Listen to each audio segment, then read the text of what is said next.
Well, as many of you know, a few years ago we had hoped to extend the impact of these conferences beyond just the people who could come here, because there are only 75, 100 people, 100 teachers who can come each year, and we'd hoped to extend the impact to teachers in the rest of the country, if at all possible.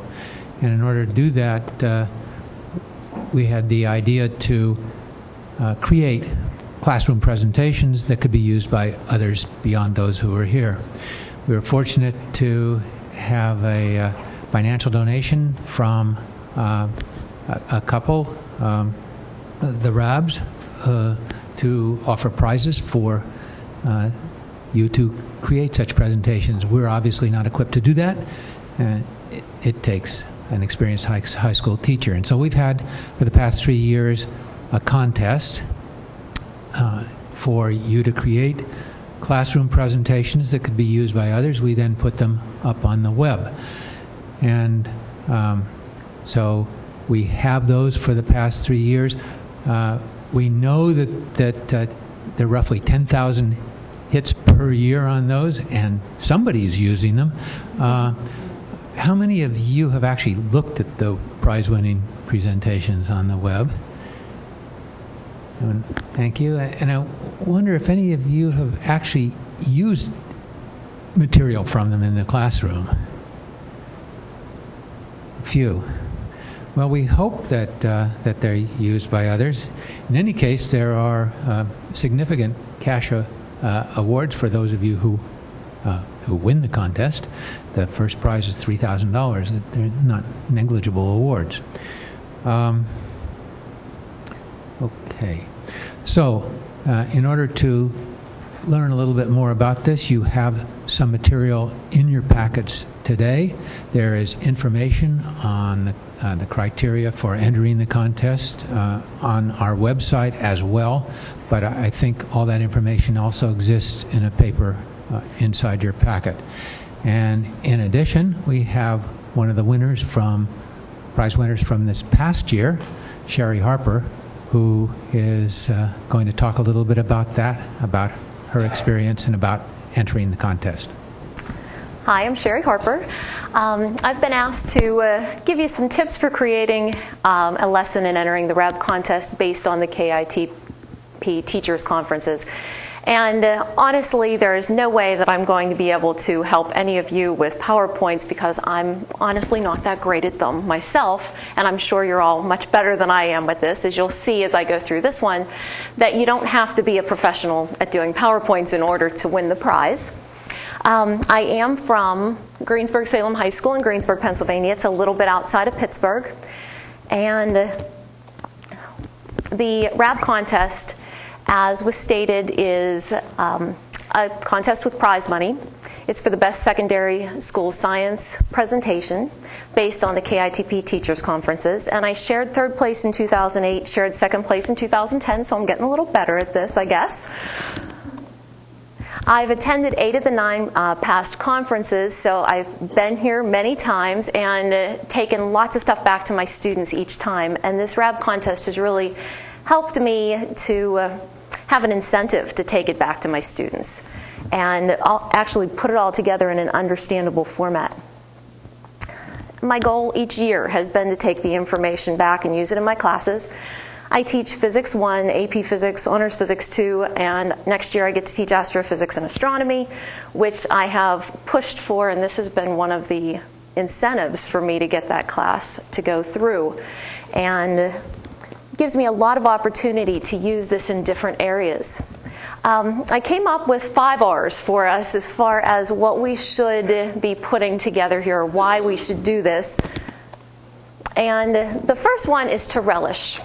Okay? The next, rules, reach, resources, and finally reasons. So 5 things that we need to perhaps focus on in the sense of getting this lesson done. To relish, to take pleasure in, to have an appetite for, to take great enjoyment in, and I see everybody doing that today. I mean, the excitement here is great. And we need to take advantage of all the opportunities we have to ask questions today. In a little bit, you're going to go to lunch and get to sit with people who can answer a lot of questions and just open your minds to lots of new things. Jot down ideas that you want to share with your students. I know I've been sitting here writing lots of stuff today. It gives us that chance to actually just expand a little bit. And I assume that the talks are going to be posted online again this year, which means that although my notes are here, they're not complete, and I know that I can go back to those and use those again just to review things. There I am last year, right there, same spot, I think, pretty much, okay? I think we all have our assigned seats if we've been here a couple years. So same place, relishing what we did last year. And last year's topic of exoplanets was also quite interesting and great. The next thing of my R's, the next R, is to read the directions. I would suggest that you read over those today so you know what you're thinking about as you are on the plane or in the car driving home. And you are to create a talk summarizing the lectures and discussions, suitable for presentation during 1 or 2 science class periods. And it should be in PowerPoint or equivalent. Supporting slide notes, I used a lot of those in mind to make sure that not only I remembered what I was thinking at each stage, but hopefully to help out others if they were to use that so that they had answers to the questions and they had some extras there that maybe weren't on the original slides. You are to include a set of practical analytical problems to be used in the presentation so that you can get those kids involved. It's not just a presentation to show to them. And able to be used by science teachers other than yourself. And it's going to be judged by 2 teacher peers and 1 scientist, and the following: graphic quality, logical flow, slide clarity, motivation and excitement, and analytical problems. I know that there were some of these that I was a whole lot better on than others. I didn't really, have the same situation with each one. And this is in your packets, and it's also online, just to give you an idea of everything there on one sheet. You have a little over 6 months or 184 days to do this, which seems like a whole lot now. But if you're like I am, you're going to go home, you're going to think about this stuff, share a little bit with your students when you first get back, and then you're going to say, oh, I'll do it over the summer. I'll put it together over the summer. And by that point, you don't have quite the 184 days left. So, don't let it go too long. I know that this time I did a lot better job of pacing myself than the last time I did it. The last time I entered, it was all done that last month. I was working on it in August, and this time I sat down and thought about it a little bit every so often, and I think was able to put it together a little bit better. Next R is to reach. I really didn't focus on the people here at KITP. I mean, they know this stuff up and down, left and right. I focused on my students and what they needed to know. I knew it had to be organized and understandable. I think that was probably the thing I spent the most time on. How will my kids get this best? And I listed out the main topics. I did an outline of what I wanted and played around with that, because I think our job is to take this conference information and be a bridge to our kids. Whether we decide to enter the contest or not, we're the bridge for them. Okay, we're going from one place to the other and making it understandable for them. So in planning and organizing, the last one was exoplanets, and so I sat down for each method that they gave us for finding exoplanets. I put down a definition, background, scientist, how it was used, the success rate they had. So I had a plan of attack for each one of the methods and talked about the current missions and the questions. So everything was pretty well laid out for the kids. Now, your resources. You can review the talks, and that is such a great feature that you can go to the website, and they're all online in several formats, so when you go to the KIT website, you're going to see this as far as the talks go. This was from the last presentation. And you can see them in slides, podcast, video, and so forth, and just go down through everything again.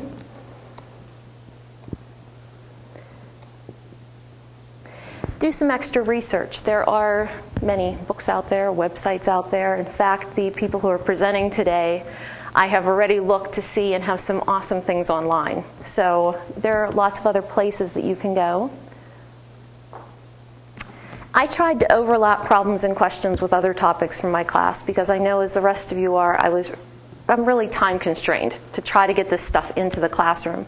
So I looked for places where what was going on here is also something that links with something in my class. And putting that together allowed me a little bit more time for things. Asking for opinions and ideas allowed me to share this with some of my other colleagues also. So once I got the topics, I asked other teachers and some of my students, what would work better here? Which way would you understand it better? So I would certainly allow that as an opportunity. And don't forget to credit the presenters and the sources. And in some cases, I think that helped my students to actually go on and look up more information. They knew who the presenters were, and they were able to go back to that. Now, I think that part of my job today is really to give you a pep talk to go ahead and do this and enter this contest. I don't know how many entered last year, but it's a great opportunity. You'll learn it better yourself, and I'm sure from the people that I've seen today and those that I talked to at the break, there's so much information in so little time, and you're looking at this and it's all whizzing past you, and it gives you a chance to let it all settle in. It gives you a chance to make the information accessible to your students, tailor it to your students' needs, share the information with other teachers, and recognition and prize money is certainly a great way to convince your school that it's meaningful to send you again. Because when I was able to present that to my principal and he said, "Oh, you did this last year," and he was all the more for me coming back again. So it makes it a very nice way to do this. You get a lovely letter, and you get a certificate, and you get the check at the end. So, there's lots of incentives here to go ahead and put the time in. Now, granted, I put a lot of time into it, as I'm sure everybody else who entered did, but it was quite worth it for lots of reasons, and one of them being student excitement and learning. We had the exoplanets. My students put together their presentation case.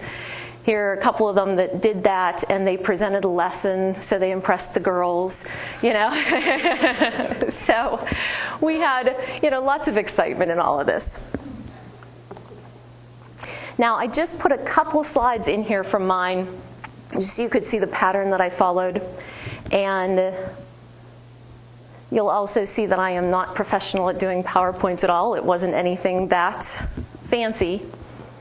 But I did credit the presenters last year first and gave the kids then an idea of, in fact, I'm from Pennsylvania. There was somebody from Penn State University here last year. Our students were all excited about that, seeing that there was somebody from around home. And then I told them from the very basics, because I was learning this myself. I mean, I came and I was like, "Ooh, exoplanets, what exactly does that mean?" Went through a few ways to locate it. And I went through, again, from the very basics, telling them what astrometry was and giving them some info. I tried to include a couple things. I didn't want to make it too fancy. I wanted it to be something that could transfer to everybody else's computer too, but I did want to put some graphics and animations in there.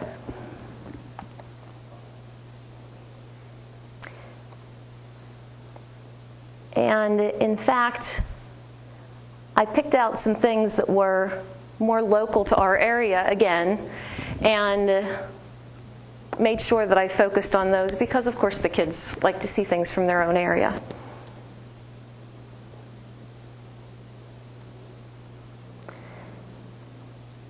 Now, as far as the questions go, I put the questions on here, but again, I also made sure that I put the notes at the bottom with all of the information about how you would solve the problems, so it wasn't a whole lot of work for anybody who might use this.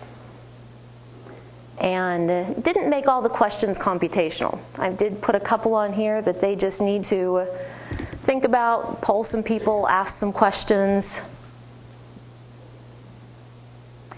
and some other places that they could refer. And I followed the basic contention that I wanted to make it as simple as possible, but not simpler. I didn't want to make it so that it wasn't accurate for the kids, but I didn't want to put too much in there that scared them off. And I want to make sure that I thank everybody that's here. I have enjoyed these so much, and I think that my kids have enjoyed seeing me come back all excited. So I think that this is a great way to do that, so that they can see what effort you put in also. Okay? Any questions? No questions? Then I think we're, yeah. Yeah, all of the presentations from last year. And Hakan shared the prize with me last year. Where is Hakan? Yes. And Steve was first place again this last year. And they're all different. I mean, every one of the presentations is different. It's not like mine looks just like Hakan's or it looks just like Steve's. So definitely, I mean, use those from last year also and from the previous years, because they're, a lot of effort was put into them from everybody. All right.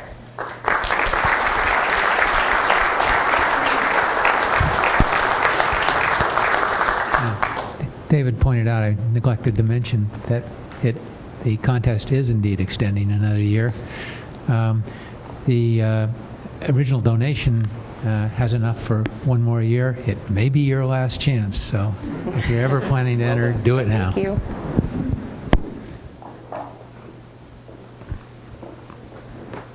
Will I fit my time limit too?